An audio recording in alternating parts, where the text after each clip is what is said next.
I know both of you guys, but I'm going to have you guys introduce yourselves for everybody here on the webinar. And let's start with, we'll go with Colton. I've known you longest. So if you can give us a little background, what your job is, your connection to UMKC, that'd be great. Sure thing. So I want to first start off, Tess, thank you for having me here today. I enjoy sitting on this panel with you guys. As Nathan knows, I was on it a couple of years ago, so glad to be back. But a little bit of background on me. I'm from Kansas City, born and raised here. Did my undergraduate degree at Washburn University, so I got a marketing degree there. And then was able to come back to KC and finished up my master's program over at UMKC. So that's kind of background on education. And then my job now is I'm technically an investment analyst for Nolan Real Estate. Nolan Real Estate's a company that's been around for about 40 years now. So an older company, a smaller company. Currently have about, only about 20 people at our home office. So much smaller field compared to a larger corporate setting. And we own approximately 24 properties in which, about 7,000 units, all multifamily. So we're strictly a multifamily operator and owner. And so that's kind of a background on the company and background on me. Fabulous. Thanks so much. Nathan, how about you? Tell us a little bit about yourself and your connection to UMKC also. Okay, so my name is Nathan, was born and raised in Columbia, Missouri, came up to UMKC in 2016 to study economics. A few years into the program, I realized that becoming an economist was not really what I wanted to do.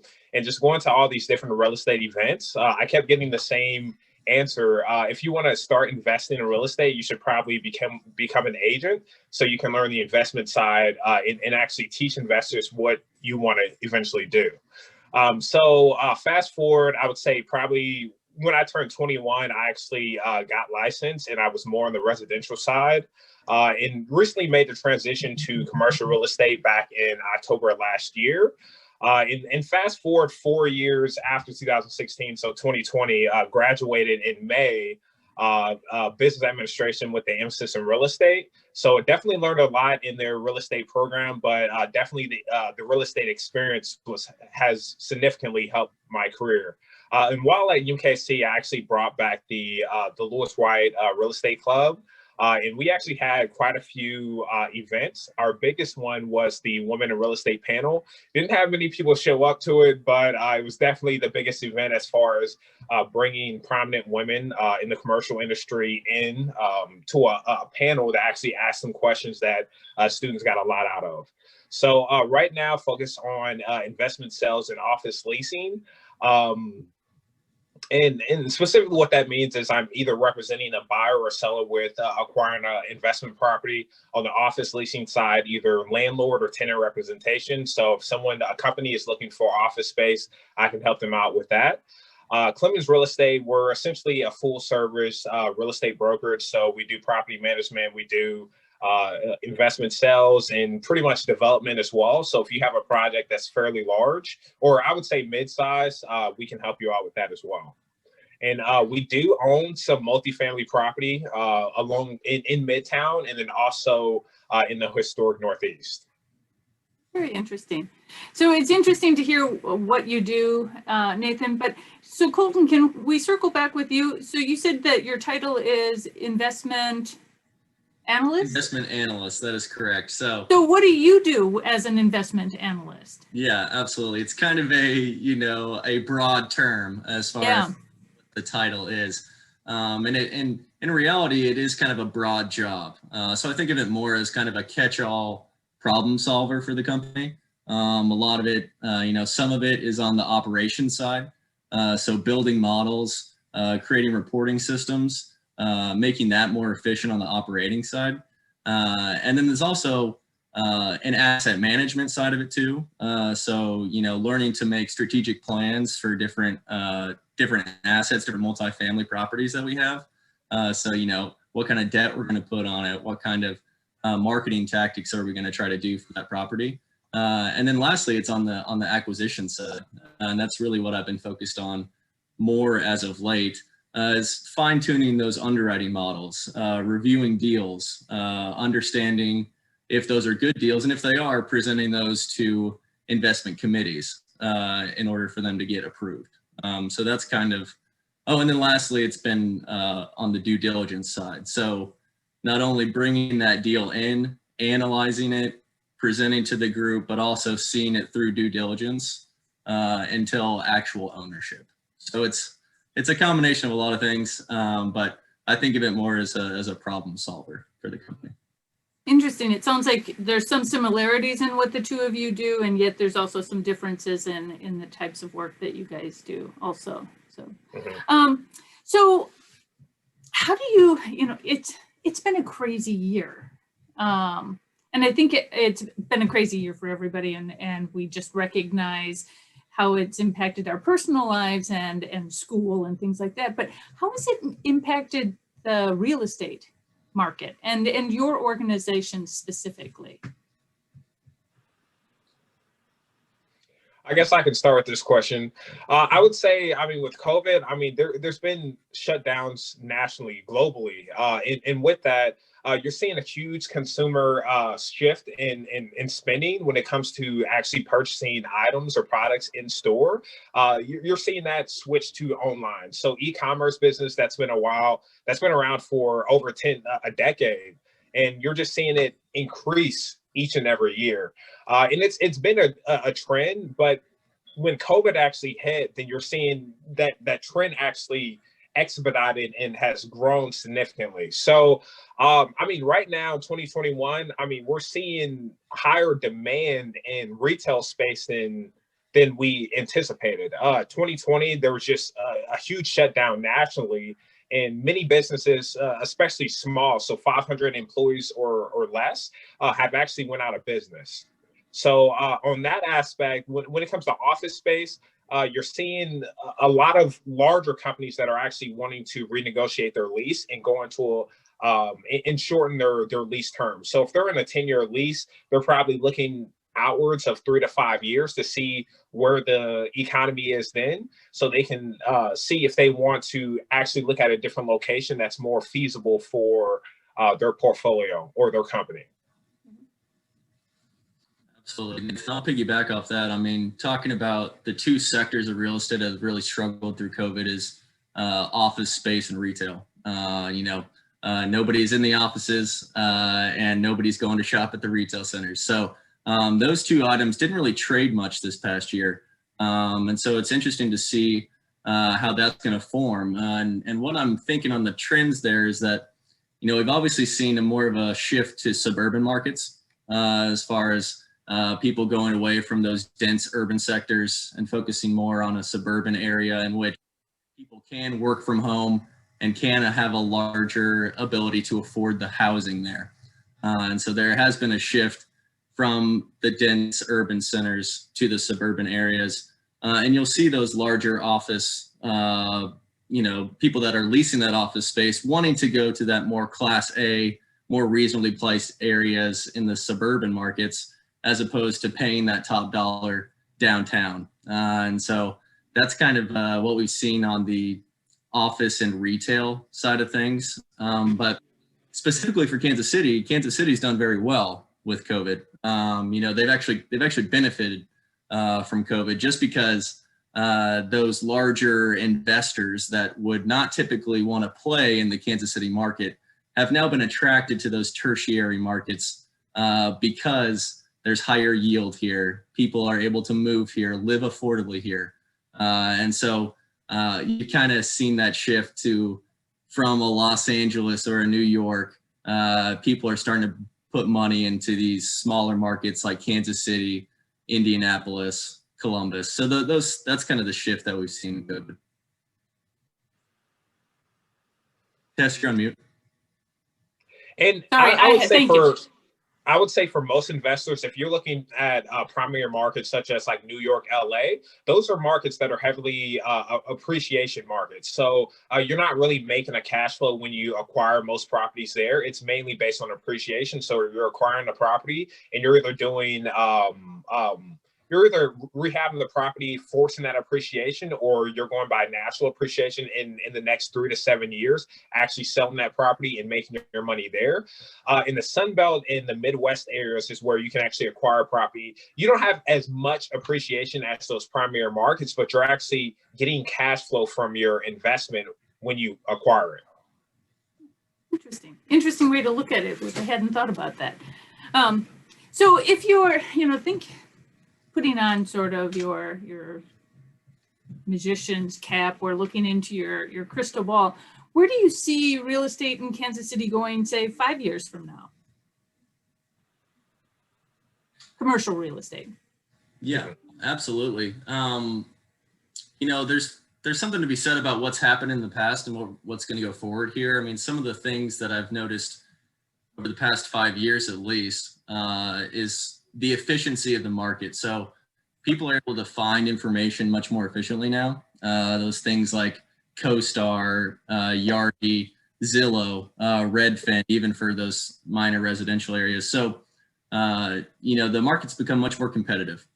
And so with that competitive nature, people are obviously going to be looking for where they can find yields at better prices, which bodes very well for Kansas City. And so the growth of Kansas City is really going to be, similar to, I wouldn't want to say Austin because Austin's is expanding crazy, but it's like, it's definitely up there as far as the growth possibilities in Kansas City. In particular, there's a lot of office space being built around the Overland Park, Lenexa, Leawood area. So those suburban markets of Kansas City in particular, I see becoming, a hot spot for various investors coming in here in the next 5 years. Mm-hmm. And to go on what Colton said, a lot of investors that I've seen flying into Kansas City, they say, just seeing all the crane development here, they're saying that Kansas City looks like Denver, Colorado 10 years ago. And I think when it comes to the trends, it depends on what the property type is that you're focusing on. Now, the four primary ones would be you have industrial real estate, you have multifamily, you have retail, and you have office. Industrial real estate, just over COVID has increased significantly as far as the demand. And I would say primarily in the Midwest. And the reason why is because we're the middle of the epicenter of travel between the East and West Coast. On top of that, we're centrally located, which means that if we were to have products in Amazon warehouses all located centrally, then it makes it easier for transportation to those primary markets just because we're dead set in the middle. Now, when it comes to industrial, that's definitely going to increase significantly. Retail, a lot of people say retail is dying. I think it's actually transferring to a different type of retail, more service-based and more based on what your experiences are going to be and not really shopping retail. With office, I think it depends on the size of the company. So if it's a larger company, you're seeing it's kind of like a hybrid model. So you have people that are working from home, and you also have those that are still designated to come into the office 3 to 4 days a week. And when it comes to multifamily in the Midwest, I don't think that's ever going to die, especially at this point in time, just because there's always going to be demand for affordable housing. And in the Midwest, that's where you can find affordable housing in the Sun Belt areas as well. Now, if you're going to New York, San Francisco specifically, there's a lack of affordable housing, but you're seeing all these neighborhoods don't really want more multifamily or affordable housing there. They want more single family development, not really multifamily. So I think you're going to steadily see an increase in demand for multifamily investments. Very interesting. So we have a question that's come in from one of our people in the audience. Where do you see online real estate investing? There are a lot of Robinhood-like real estate investment apps popping up. What's your views on things like that? Any experience with those? Sure. So we recently I've filled out applications for the like CrowdStreet, various crowdfunding websites. So, I mean, our thoughts on it is it's going to become much easier for an average Joe to be putting money in these deals that typically take millions of dollars to be into. So the accessibility of money will be much larger, which means it'll be much more competitive on the demand side. But as far as the quality of those investments, just be aware of the fees and stuff that come with those. It is a great opportunity for people to be able to put money into a multifamily investment and have access to that. Many facilities, much like CrowdStreet or a REIT, any sort of publicly traded company, those are very easy to put money into and have access to that type of asset. So it is a great tool for somebody who's starting off at a younger age. Just be wary of the various fees that come along with those things, because you don't want to be priced out of your, depending on how large your budget is, don't be priced out of that just based on your fees. And I would say you definitely need to have an understanding of if you're risk adverse or risk neutral, just because a lot of those apps, I mean, you might be comparing an investment. One has, let's just say, a 15% IRR and the other one has an 18%. Just because that 18% is higher doesn't mean it's going to be a better investment. Obviously, there's going to be a lot more risk associated with that project. So I would say if you want to start investing in something like that, you need to look into some resources to see what questions you should be asking those sponsors or general partners, just because, I mean, like Colton said, there's fees that aren't being accounted for in that internal rate of return to the investors. So if you don't know what question to ask, I mean, it's going to be hard for you to actually analyze a property and know if it's a feasible investment for you and your return or risk metrics. Yeah, and before we move on here, Tess, some great information to be asking for there is, okay, what's your business plan going to be for this asset in particular? What's your market research that's been done? So the ability, so say they're trying to get $200 in rent, you need to have some viable information to back that stuff up. And so it's really, it's the risk that you're willing to take.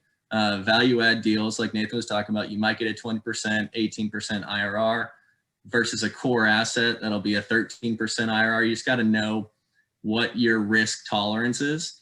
And if you're pursuing something that does have that higher IRR, understand the business plan behind it.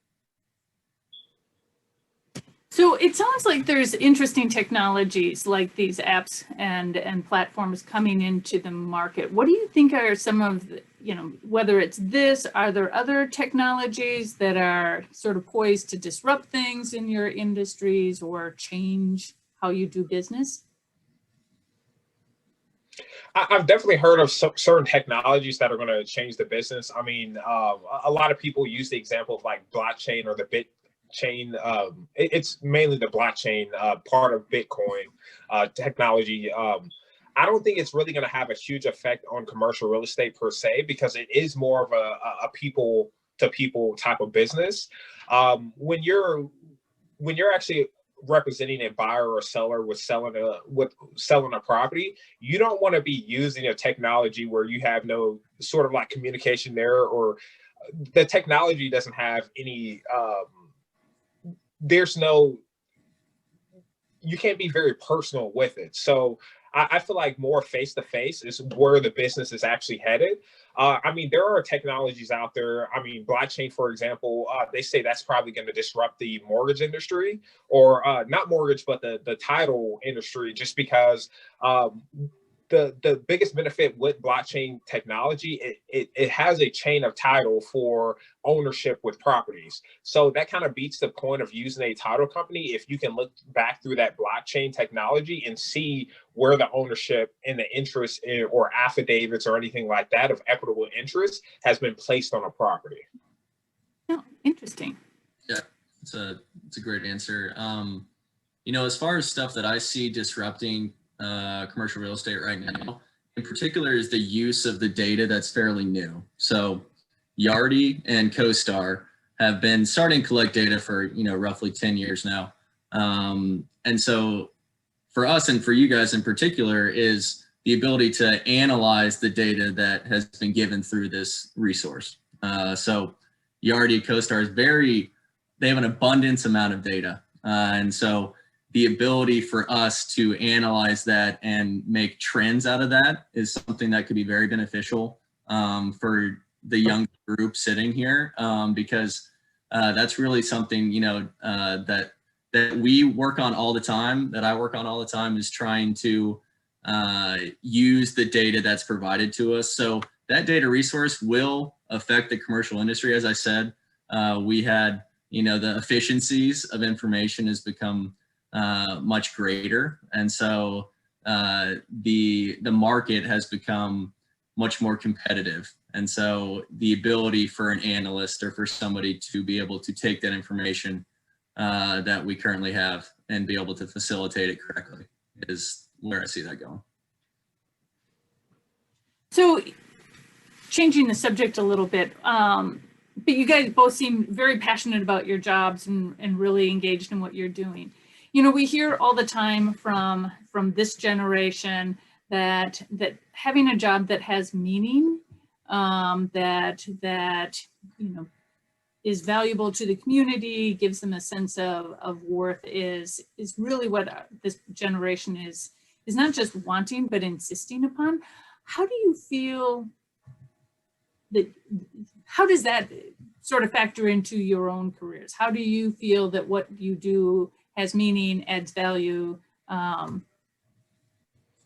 Sure. I'll start off here, Nathan. So as far as being able to have value, my company in particular owns all multifamily properties. And so something with multifamilies, you always need a place to live.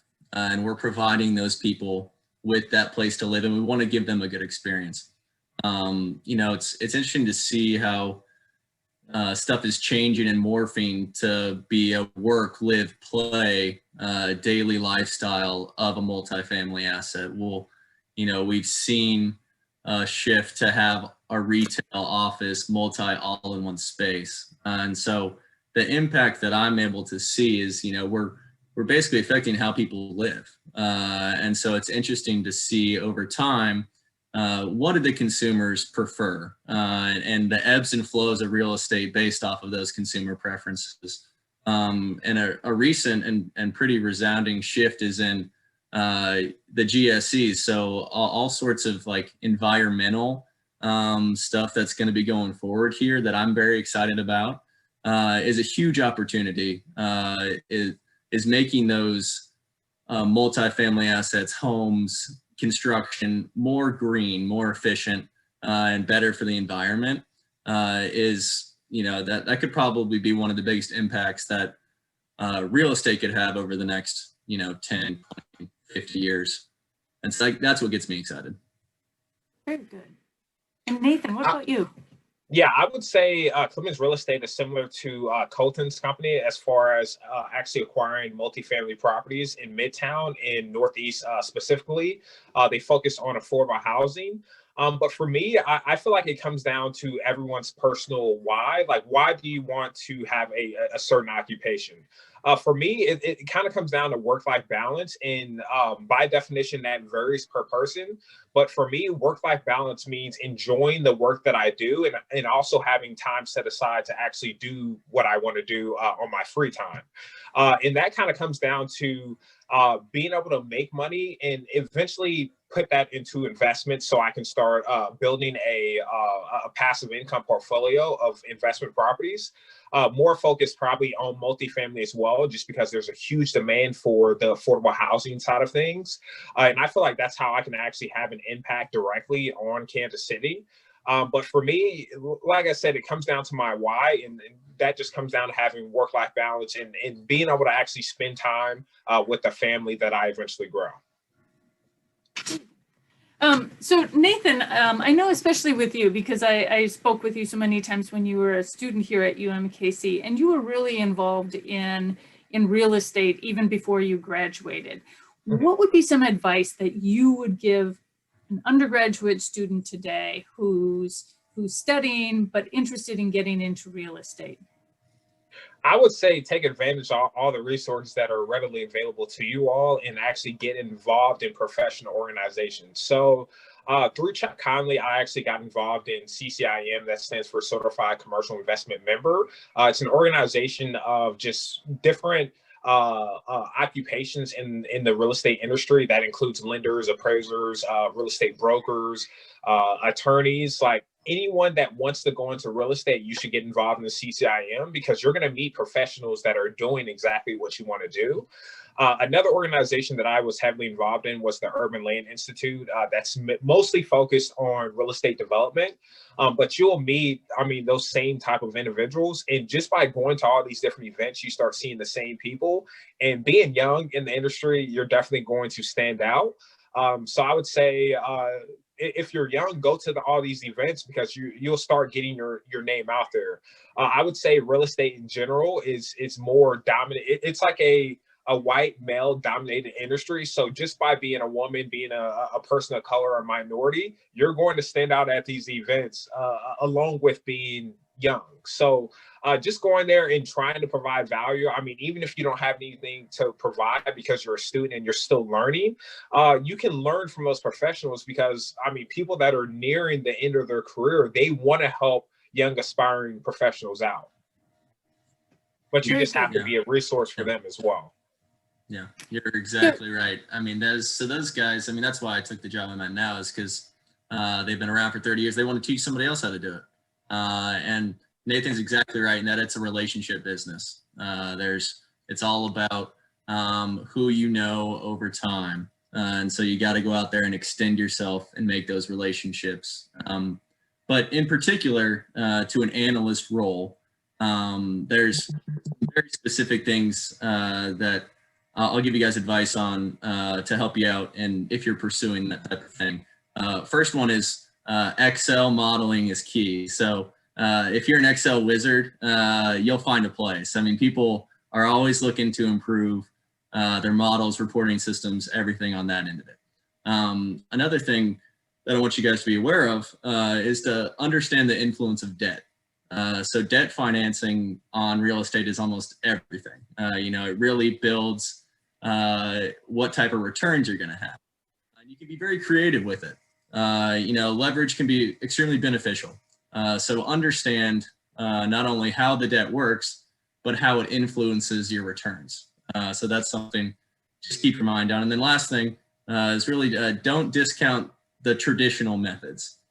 So as Nathan was talking about, going and seeing people in person. Many of the owners of these businesses are older. They've done it for a long time. So they appreciate those traditional stuff. So pick up a phone, call them on the phone. After you've met them in person, send them a thank you card, deliver it in person. There's those little things that those guys really appreciate and will help you stand out in the future. Now, are there credentials that you can be that you need to acquire, and is this something that students can be starting to work to acquire those credentials as undergraduates, or do you do that after you go out and get your job? Any license, things like that? Yeah, so if you want to become a commercial real estate broker, you do need to be licensed. Essentially, becoming a commercial broker is the same requirements as a residential real estate agent. I would say the biggest difference is most commercial brokers have some sort of formal education, or they have an understanding of financial modeling, like Colton said.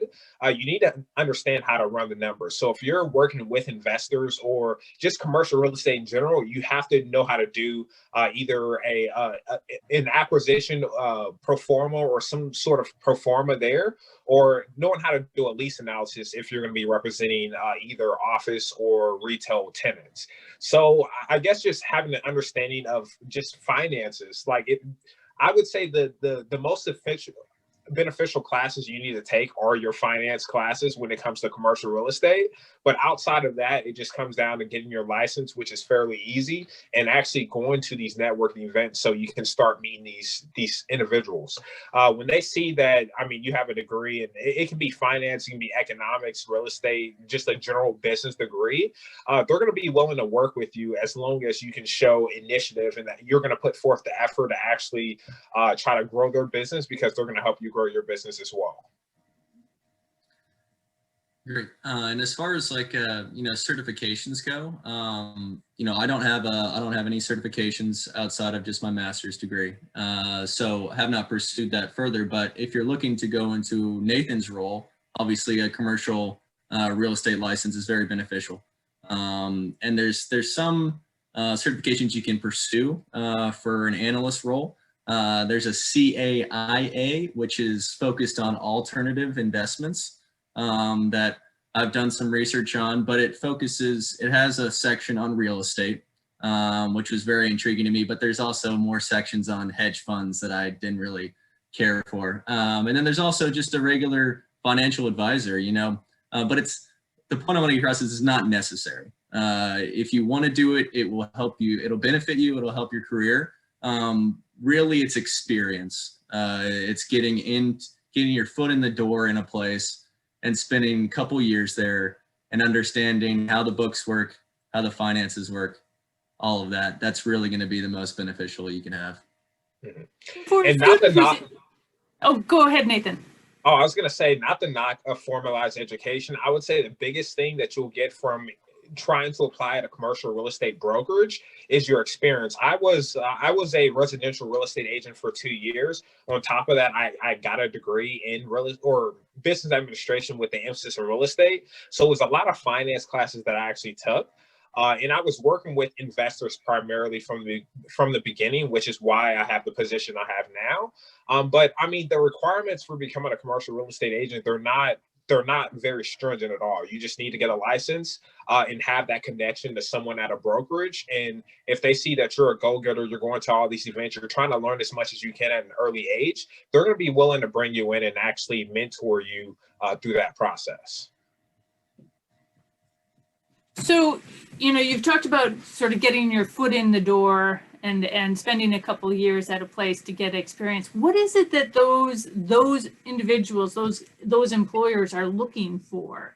So what are the traits, what are the qualities that are going to help that student get that job that gets them the foot in the door? Mm-hmm. I would say if you don't have the experience, then just having something along with the lines of professional organizations that you're being involved in. I would say that's probably what has helped me out, especially now. If you start on the residential side, it makes it a lot easier to transition into commercial real estate. So that was one of my advantages. But by having those professional organizations that I was involved in on my resume, that definitely helped out quite a bit. I mean, honestly, regardless of your degree, you can have a degree in anything. A commercial broker will hire you if you have the initiative to actually try to sell or lease out properties. It just kind of comes down to having those professional organizations on your resume and actually networking, going to all these different events. You'll start seeing the same brokers. Just connect with them, probably schedule a time to go out to lunch. I mean, most of them are willing to do it if they see that you're a young professional actually out there grinding and actually trying to aspire for what your goals are.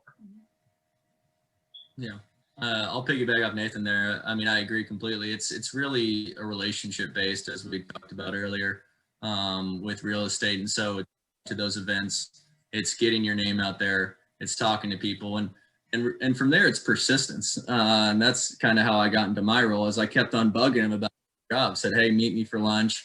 Let's get some coffee, call him on the phone. So it's having that persistence, almost a little bit of annoying, don't feel bad to be a little bit, and don't be too, don't be over the top, but you got to make sure that you keep yourself in front of their eyes. So once you find somebody that you find somebody through that networking that you're really interested in working for, call them on the phone, send them a letter, get them to meet you in person. And so it's the persistence once you get in the door and actually introduce yourself.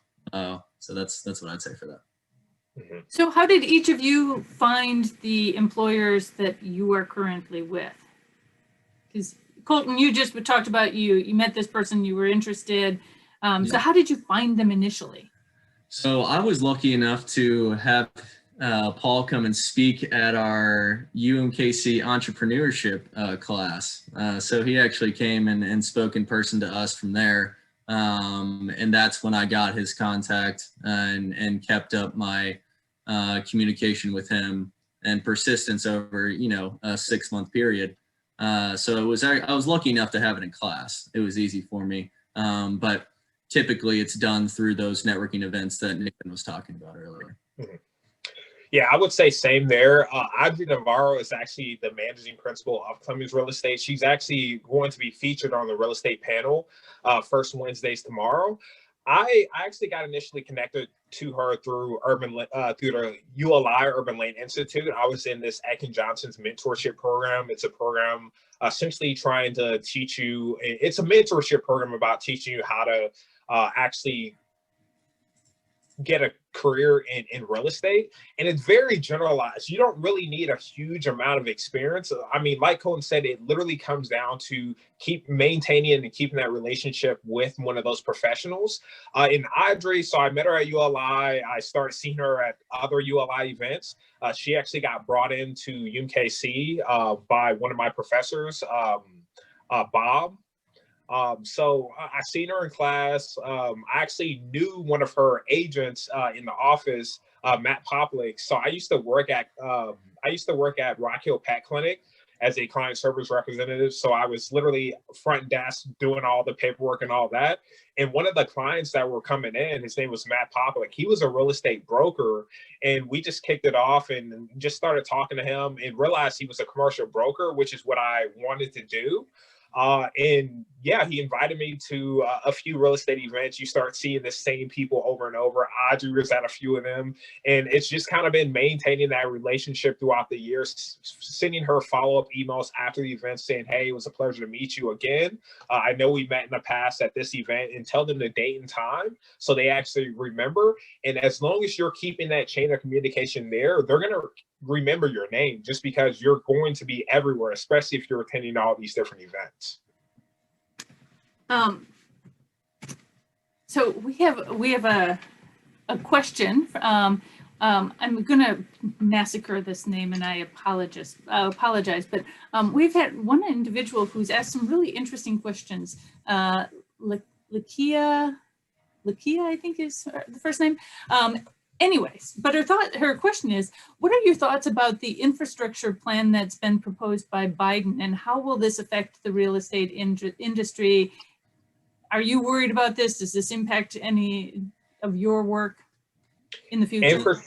Infrastructure as far as what? Is it the 1031 exchange thing that they were talking about? Yeah, I was about to say, the one thing that's tucked in the infrastructure bill is the change to 1031 exchanges. And that's really the most significant impact on real estate. So, when Trump was president, they reduced 1031 exchanges for all of their assets beside real estate. So we kind of knew that 1031 was going to die. Now, for everybody that doesn't know 1031, essentially it's once you sell a property, you can roll it into a new one without having to pay capital gains taxes on it. So that's the background on that. But that's the most significant thing with real estate that could be changing through that bill is the death of 1031, essentially. So what we'll see this next year is, and what we're currently doing is we're selling a lot of our stuff and flipping it into new things, long-term hold assets this year to try and get ahead of that wave that's coming with the 1031 exchange change. Oh, interesting. So I think a lot of people have been anticipating the 1031 exchange going away. I don't see it going away anytime soon. I mean, I would say, over the past 20 years, every time there's a new president, they're talking about the 1031 exchange going away. There's never ever been anything that's been passed to get rid of it. So I personally don't think it's going away anytime soon. But if it did go away, yes, it would be detrimental to a lot of commercial real estate agent success, because a lot of properties are actually being exchanged through the 1031 exchange process, because you kind of have to look at the time value of money when it comes to investing in real estate. So when you acquire a property, and let's just say you had a huge capital gains expense, and you're required to put down, let's just say it's $1 million property, and you're paying 25% taxes on that for capital gains or whatever. That's $250,000 tax liability. Instead of paying that tax off, that could be used for another down payment or portion of a down payment for a larger investment property. So if you're looking at the time value of money, it's better to have that $250,000 now than to pay that all off, because you can use that money to start building your portfolio with other assets. And that's the entire power of 1031 exchange. So you can indefinitely defer those taxes to where you wouldn't have to pay it. Most people, I think it depends on who you're speaking with, but a lot of people don't ever pay taxes because they keep deferring it indefinitely, and then they end up putting it into like a DST or something like that. That gets handed down to their kids. So eventually they never pay taxes on there. But you have to look at the tax obligation from people that are actually involved, from people that are actually making sales for 1031 exchange, like a commercial real estate broker, I would say intermediary. They're paying taxes based on the income that they're getting for that exchange. So that has a huge potential in taxes anyway. I mean, the government is getting a ton of taxes from that. A lot of people think that the 1031 exchange isn't really going to offset any tax liability or cause more taxes to be in circulation for use. Wow. I feel like I've learned a lot. It's a whole bunch of things I'd never even thought about. Do we have any other questions from the audience?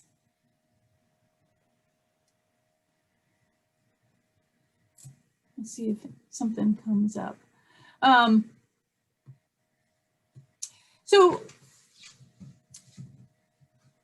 as you're thinking about your careers, what's the next step? Do you see yourself staying in real estate, commercial real estate, the multifamily? Is this something that you think that this is going to, you'll be in perhaps different roles, but stay in this industry, or what's next for you guys?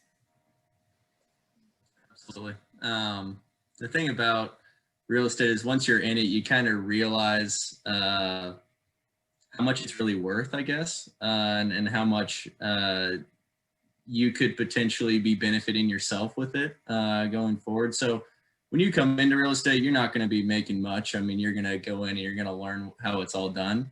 But as you grow and you progress, you're able to move up your positions, and especially in the brokerage world, I mean, you're making next to nothing usually at the beginning. And then you eventually make it to that position where you know enough people that you can sell your deals to others and make enough money to survive. But I absolutely see myself staying here just because of the investment opportunity and the understanding of it. And it's a niche market, you know, it's a very desired ability to understand that type of stuff. And so I continue to see the demand for this type of position to just increase going forward. For me personally, I love Clemens Real Estate as a brokerage. I mean, Audrey and Audrey Navarro and this lady named Holly, they've definitely been some great mentors that have helped me out significantly. So I made the transition to commercial real estate back in October. Most people don't make any money in their first year. I actually have made some money just because of the partnerships that I have with them. And I'm focusing on office space, and not a lot of brokers in the office actually focus on office leasing. So there's definitely some transactions that I made quite a bit of money in, but it's like an up and down cycle. So the prospects or leads that I get coming in now, they're not going to even lead to a return until 4 to 6 months from now. I mean, I have a lot of income that's coming in within the next 2 months, but right now the prospecting that I'm doing now will make sure that I get income in the next 3 to 4 months. But I would say, for me personally, I do want to get on the investment side of things, so I will start acquiring properties myself. One of my plans is to actually acquire a fourplex sometime next year, and then eventually start 1031 exchanging that into larger properties. But being a commercial real estate, that's more of the active income side for me. Eventually, I do want to get on the passive side, so I have more flexibility. I could literally travel the world, do what I want to do, and still have some income coming in. With most jobs, I mean, it's active income. So once you stop working, you don't have any more income coming in, which is why investing in real estate is so is why you should definitely do it, just so you can establish that passive income side, so you can do what you want to do and still be making money on the side. Sounds like a really good plan. So let's see if there's any questions that have come in. Oh, and a piece of advice, I would say if you're wanting to get into commercial real estate, make sure you probably have at least 6 months of income saved up, because you're probably going to be broke for a while. Yeah, especially it's on the hard especially on the brokerage side. Yeah, on the brokerage side, yeah, you're going to be broke for a while until you actually start bringing in leads, and then the leads that you get, I mean, you're not going to make money for that for, I mean, probably at least 3 months. I mean, on the investment sell side, if you have a mid-sized to large investment property, literally it's not going to close for at least a month and a half. So typically we account for 45 to 60 days. If it's a smaller property, if it's less than like 20 units, it can normally close in 45 to 60 days, which means you won't get any income for that time being. But it's very hard breaking into it, because a lot of it just comes down to actually having prospects to make money on. And for me, my main lead generation has been just doing a lot of cold calling with property owners. I would say a software platform that I use all the time is Reonomy. You can literally pull a list of property owners, and it's based on property type. I can pull a list of property owners for multifamily, literally cold call them, and it's establishing that relationship there. They may not be looking to sell right now, but they may be looking to sell 6 months or 2 years down the line, and that's a lead right there that I just need to follow up with. So I would say the biggest thing when it comes to anything is just having a great follow-up. I mean, I could meet a professional that I want to eventually become my mentor, but if I don't have any follow-up with them, they're not going to remember me from an event 3 years ago. I need to have repeated touches over that 3-year period. So I may find out what their birthday is and tell them happy birthday, or I may just send them an email or give them a call every 6 months just to reestablish that connection there. All right, I'm going to apologize. They're doing construction right outside my window, which I'm sure people can hear it. One last question before we say thanks and move on. Actually, one question, I guess. So how much time do you have to, especially I think on the brokerage side, perhaps on the more investment analyst side, it's a salaried position, so perhaps the stress isn't there. But how much time do you feel that you have to be successful, and does it get easier over time? Once you sort of figured out maybe how to prospect and where some leads come from. And I'm going to turn off my mic for a minute. Yeah, I definitely think it gets easier over time. I would say the veterans, or the more experienced people that I know on the brokerage side, I mean, they've been in the industry for 10, 20 plus years. And I would say their main lead generation is referral business. So just by providing great client service to their clients in the past, they're going to start referring some of those clients your way. Now, at the very beginning, you don't have referrals coming in. I mean, you just don't. So it just comes down to actually finding some leads to prospect. Reonomy is a great resource. My brokerage pays for it, but it's literally $500 a month. It's $400 a month. It's very expensive, but literally those lists that you're getting, you can actually reach out to these property owners to try to see if they're looking to sell. I would try to lead more with value. So seeing how you can be a resource for them. Do they have any property management needs? Do they need help with connecting them out to a service vendor? Have a list of service vendors that you can actually provide to people. And those service vendors are going to be people that you've established a relationship with, that might be on the property management side, someone that you've met and actually know their business in and out, so you can start referring them out to some of these potential clients. And just by being useful, I mean, I've gotten leads just by referring a plumber out to some people, especially over this winter season with properties not being winterized. There was a lot of pipes that got burst, and just by providing referrals to plumbers, I mean, you're going to get referrals from them because of that. So I would say the biggest thing is just understanding how to build a relationship with people, because this is a relationship business. If you can't build a relationship with property owners, then you're never going to be successful, because it comes down to repeated touches. Calling someone one time is not good enough to actually represent them on the sell side. You need to call them repeatedly over the course of years. Sometimes it all depends on how big that property is, or what their needs are. If they need a need within the next 6 months, then that's someone you need to be touching base with every month or every few weeks to see how they're doing. Yeah, that's great. And then, I mean, as far as time goes, obviously, as Tess said, I am a salaried position, but time is what you make of it. I mean, really. So as far as just some tips and stuff as working in an environment like that, I mean, my main thing is don't be afraid. A lot of it is unknowns. You come in and you're kind of like, I don't know what I'm doing. And so just know that everybody's like that at the beginning. So first thing is latch on to somebody who does know what they're doing. Find that mentor. Be a sponge to them. So ask them questions. Ask a ton of questions. It's better to ask a dumb question than make a dumb mistake, especially with millions of dollars. So it's ask questions from these guys as much as you can. Latch on to the guys that have been successful. And I suggest starting small. I very much enjoyed a smaller company. I got to wear multiple hats. I got to see, do I want to go into acquisitions? Do I want to go into asset management? Do I want to go into operations? So that's things to be wary of is, I very much enjoyed the smaller business side. And then you can figure out your career path from there. So that's just some tips from a salaried guy. And I would say, to carry on with what Colton said, I would look into every company that you're considering on the brokerage side. I mean, I would say that the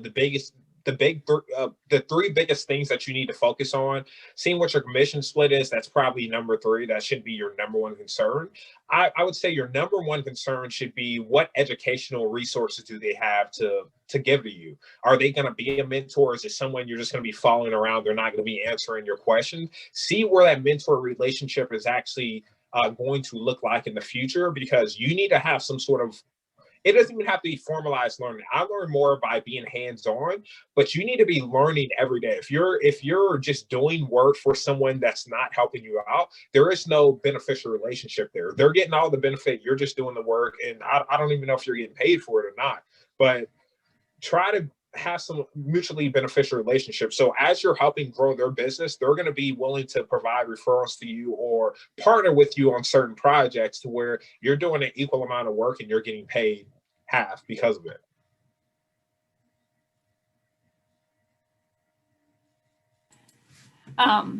Thanks, guys, so much for your time, for your insight. I know I've learned a lot. I am sure that the members of our audience have learned a lot, and really appreciate you coming back to UMKC and providing this really valuable expertise.